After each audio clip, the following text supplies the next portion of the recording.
ഈ കേരളത്തിലെ വികാരം പ്രതിഫലിപ്പിക്കാൻ വേണ്ടി നിങ്ങളുടെ എംപിമാരുണ്ടല്ലോ, അവര് കേന്ദ്രത്തിൽ പാർലമെന്റിലാണ് ഇത് കൊണ്ടുവരേണ്ടതെന്ന് പറഞ്ഞുകൊണ്ട് ഈ പ്രമേയത്തെ ഞാൻ എതിർക്കുകയാണ് സാർ. അടിയന്തര പ്രമേയം തന്നെയാണ്. വലിയ പ്രതീക്ഷയോടുകൂടിയാണ് അടിയന്തര പ്രമേയ നോട്ടീസുമായി വന്നത് പ്രതിപക്ഷം. സർക്കാർ അനുമതി നൽകില്ല എന്നാണ് കരുതിയത്. എന്നാൽ ചർച്ചയ്ക്ക് തയ്യാറാണ് എന്ന് കെ.എൻ. ബാലഗോപാൽ പറയുകയും ചെയ്തു. എന്തുകൊണ്ടാണ് പറഞ്ഞത്? നേരത്തെ തന്നെ സർക്കാർ വ്യക്തമാക്കിയിരുന്നു ഞങ്ങൾക്ക് പറയാൻ മറുപടിയുണ്ട് എന്ന്. എന്നാൽ ഇത്ര വലിയ മറുപടി പ്രതീക്ഷിച്ചിട്ടില്ല പ്രതിപക്ഷവും. ഉമ്മൻചാണ്ടി സർക്കാരിൻ്റെ കാലത്ത് കേരളത്തിൽ പ്രസിദ്ധീകരിച്ച വാർത്തകളുണ്ട്, പത്രക്കട്ടിങ്ങുകൾ, പഴയ കാലത്തെ ഉമ്മൻചാണ്ടിയുടെ കാലത്തെ സാമ്പത്തിക സ്ഥിതി എന്താണ് എന്ന് കാണിച്ചുകൊണ്ട് ആ പത്രങ്ങൾ എടുത്തിട്ടാണ് പി ചിത്തരഞ്ജൻ എത്തിയത്. അദ്ദേഹത്തിൻ്റെ പ്രസംഗം കേൾക്കാൻ പോലും തയ്യാറാകാതെ പ്രതിപക്ഷാംഗങ്ങൾ ഒന്നൊന്നായി എഴുന്നേറ്റ് പോയതും നാം കണ്ടതാണ്. ആ പ്രസംഗം നമുക്ക് കേൾക്കാം. സാർ, ഒരു പോയിന്റും ഇല്ല അവിടെ പറ. ഞാൻ ഈ അടിയന്തര പ്രമേയത്തെ എതിർക്കുകയാണ് സാർ. എല്ലാം സീരിയസ് സാർ, സെപ്റ്റംബർ മാസം 20-ാം തീയതി ആലപ്പുഴയിൽ ഒരു ചടങ്ങ് നടക്കുകയുണ്ടായി. AICCയുടെ ജനറൽ സെക്രട്ടറി ആയിട്ടുള്ള MP അദ്ദേഹം സംഘടിപ്പിച്ച ചടങ്ങായിരുന്നു. ആ ചടങ്ങിൽ കർണാടകത്തിലെ റവന്യൂ മന്ത്രിയുടെ പേര് കൃഷ്ണബൈര ഗൗഡ എന്നാണ്. നമ്മുടെ വിഷ്ണുവിനൊക്കെ നല്ല പരിചയം കാണും, കോൺഗ്രസിന്റെ വലിയ നേതാവാണ്. അദ്ദേഹം നടത്തിയൊരു പ്രസംഗമുണ്ട് sir. Education Kerala is number 1, health care Kerala is number 1, human development Kerala is number 1. Sir, ഇത് പറഞ്ഞത് ആരാ? ഞങ്ങളല്ല. ഇത് പറഞ്ഞത് നിങ്ങളുടെ നേതാവായ റവന്യൂ മന്ത്രി, കർണാടകത്തിലെ റവന്യൂ മന്ത്രി പറഞ്ഞ കാര്യമാണ് സാർ ഞാനിവിടെ പറഞ്ഞത്. പക്ഷെ നിങ്ങളത് ഉൾക്കൊള്ളാൻ കഴിയില്ല. അതെ, നിങ്ങൾക്കത് ഉൾക്കൊള്ളാൻ കഴിയില്ല. നിങ്ങൾ യഥാർത്ഥത്തിൽ എത്ര തെറ്റിദ്ധാരണാജനകമായിട്ടാണ് കാര്യങ്ങൾ അവതരിപ്പിക്കാൻ ശ്രമിക്കുന്നത്. സാർ, 2015 4-ാം മാസത്തിലെ കേരളകൗമുദി പത്രമാണ് സാർ. നമ്മുടെ സംസ്ഥാനം സാമ്പത്തിക അരാജകത്വത്തിലേക്ക് ആരാണ് സാർ ഭരിക്കുന്നത്? സാർ, 3/7/2015 ദീപിക പത്രമാണ് സാർ. സാമൂഹ്യക്ഷേമ പെൻഷൻ ഫണ്ടിന്റെ അപര്യാപ്ത മൂലം കൊടുക്കാൻ കഴിയുന്നില്ല മന്ത്രി മുനീർ. സാർ, അത് കേൾക്കട്ടെ സാർ. മൊത്തത്തിൽ കൊടുക്കാനുള്ള തുക സാർ, നമ്മുടെ സ്ത്രീകൾക്കുള്ള അതുപോലെ തന്നെ പ്രായമായിട്ടുള്ള വാർദ്ധക്യകാല പെൻഷൻ ഇനത്തിൽ 72,861 ലക്ഷം രൂപ, വികലാംഗ പെൻഷൻ 6,898 ലക്ഷം രൂപ, വിധവ പെൻഷൻ 19,776 ലക്ഷം രൂപ, വാർദ്ധക്യകാല പെൻഷൻ 45,005 ലക്ഷം രൂപ, 50 വയസ്സിന് മുകളിൽ പ്രായമുള്ള അബുദരായ സ്ത്രീകൾക്കുള്ള പെൻഷൻ 1,179 ലക്ഷം രൂപ. സാർ, ഇതായിരുന്നു UDFന്റെ ഭരണം. സാർ, അടുത്തത് സാമ്പത്തിക പ്രതിസന്ധി രൂക്ഷം. 16/2/2015 കേരളകൗമുദി സാർ പറയുന്നു, കൂടുതൽ കടമെടുക്കാൻ കേരളം വഴി തേടുന്നു, കേരളം സാമ്പത്തിക പ്രതിസന്ധി. പിണറായി വിജയനല്ലേ ഭരിക്കുന്നത്. അടുത്തത് മാധ്യമം പത്രം 13/3/2015 ബഡ്ജറ്റിലെ പ്രഖ്യാപനങ്ങൾ കടലാസിൽ 217 പുതിയ പദ്ധതികളിൽ നടപ്പിലാക്കിയത് കേവലം 26 എണ്ണം മാത്രം. 20 പദ്ധതികളിൽ നടപടിയില്ല. അടുത്തത് സാർ ഭീഷണമാണ് സാർ. 10/7/2015 സംസ്ഥാനത്തെ ആഭ്യന്തര കടം വർദ്ധിക്കുന്നുവെന്ന റിപ്പോർട്ട്. സാർ, അടുത്തത് മാതൃഭൂമിയാണ് സാർ. കുടിശ്ശിക 3000 കോടി, ബഡ്ജറ്റിൽ ചില്ലിക്കാശില്ല. സംസ്ഥാനത്തെ സർക്കാർ കരാറുകാരുടെ 1.5 വർഷത്തെ കുടിശ്ശിക 3000 കോടി രൂപ. സാർ, മാതൃഭൂമിയാണ് സാർ. അടുത്തത് മംഗളം. ഈ സർക്കാരിന്റെ കാലത്ത് സാമ്പത്തിക വളർച്ച താഴോട്ട്.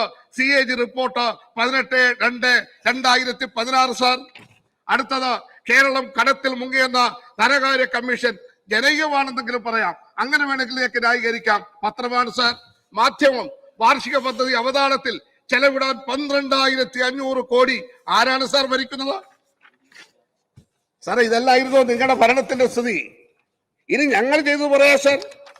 ഞങ്ങൾ ഇവിടെ കേന്ദ്ര ഗവൺമെന്റിനെതിരായി ഒരക്ഷരം പറയാൻ ബഹുമാനപ്പെട്ട കുഞ്ഞാലിക്കുട്ടി സാഹിബ് പറഞ്ഞു, വേണേ പറഞ്ഞേക്കാന്ന.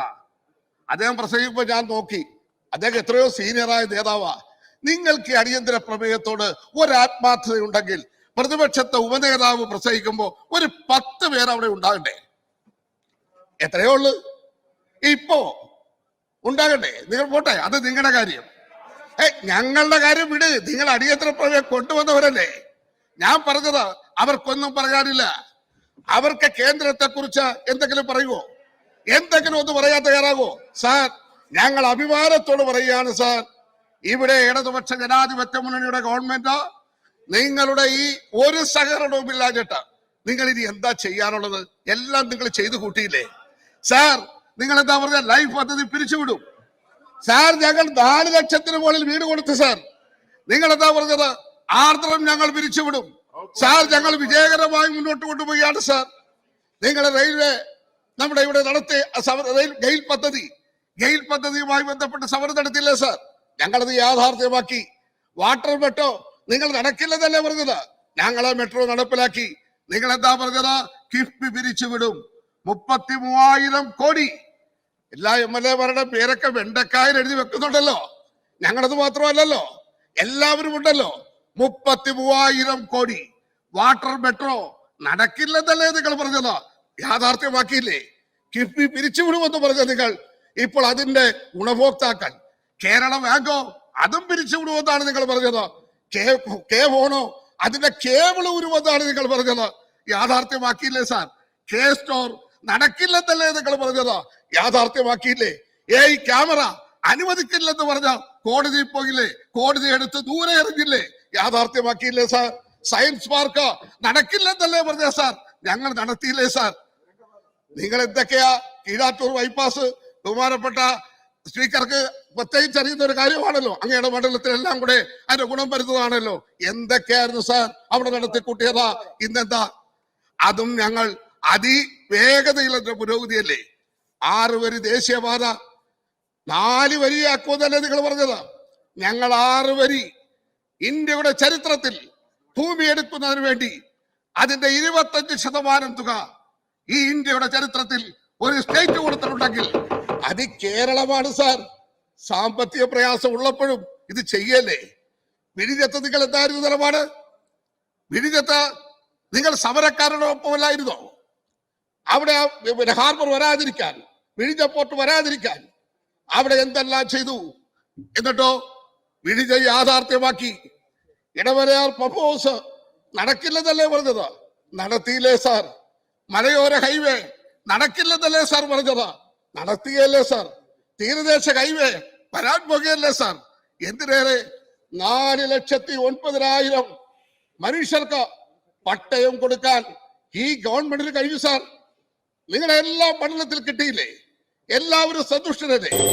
എന്നിട്ട് ഇടതുപക്ഷ ജനാധിപത്യ മുന്നണി ഗവൺമെന്റ് ഈ കേരളത്തിലെ ചരിത്രത്തിൽ ഇത്രയധികം നാടിന്റെ വികസനത്തിന് വേണ്ടി ജനങ്ങൾക്ക് വേണ്ടി പ്രവർത്തിച്ച ഒരു ഗവൺമെന്റ് ഉണ്ടോ? ആ ഗവൺമെന്റിനെതിരായി നിങ്ങളിപ്പോ എന്താ പറയുന്നത്? നരേന്ദ്രമോദിക്കെതിരായി പിണറായി വിജയൻ ഒന്നും പറയുന്നില്ല. നരേന്ദ്രമോദിയുടെ തലസ്ഥാന നഗരിയിലേക്ക് ഈ കേരളത്തിലെ വികാരം ഇന്ത്യയിൽ ആദ്യമായി ഒരു മുഖ്യമന്ത്രി തന്റെ സഹപ്രവർത്തകരെയും ജനപ്രതിനിധികളെയും നിർത്തിക്കൊണ്ട് സമരത്തിന് പോകുവാനുള്ള തന്റെ ഇടം കാണിച്ച മുഖ്യമന്ത്രിയാണ് സഖാവ് പിണറായി വിജയൻ. ഞങ്ങൾ BJP RSSനെയും എല്ലാം നേരിട്ട് കൊണ്ട് തന്നെയാണ് സാർ പോകുന്നത്. പക്ഷെ ഇവിടെ പറഞ്ഞതുപോലെ ഒരു പരാതി കൊടുക്കുവാനുള്ള തന്റെ ഇടം പോലും ഇല്ലാത്ത ആൾക്കാർ അവരാണ് വന്നിട്ട് ഇന്ന് ഞങ്ങളെ ആക്ഷേപിക്കുവാൻ ശ്രമിക്കുന്നത്. സാർ, ഞാൻ ചുരുക്കിയാണ് സാർ. സാർ, ഈ അടിയന്തര പ്രമേയം യഥാർത്ഥത്തിൽ അവതരിപ്പിക്കേണ്ടത് ഇവിടെയല്ല. ഈ കേരളത്തിലെ വികാരം പ്രതിഫലിപ്പിക്കാൻ വേണ്ടി നിങ്ങളുടെ MP-മാരുണ്ടല്ലോ, അവര് കേന്ദ്രത്തിൽ പാർലമെന്റിലാണ് ഇത് കൊണ്ടുവരേണ്ടതെന്ന് പറഞ്ഞുകൊണ്ട് ഈ പ്രമേയത്തെ ഞാൻ എതിർക്കുകയാണ് സാർ.